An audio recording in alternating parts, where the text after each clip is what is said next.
how to set screen resolution to HD plus FHD plus QHD on Samsung Galaxy S26 Ultra. Let's start the video. First of all, go to App Library. Here click on Settings app, now in Setting, scroll down and click on Display.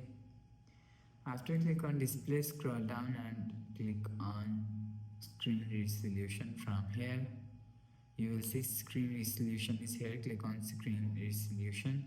If you want to set Screen Resolution to HD plus, FHD plus, QHD.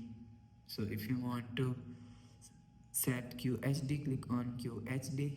You will see resolution is set on QHD. If you want to set HD, click on HD. You will see resolution is set on HD. So you will select FHD, click on FHD.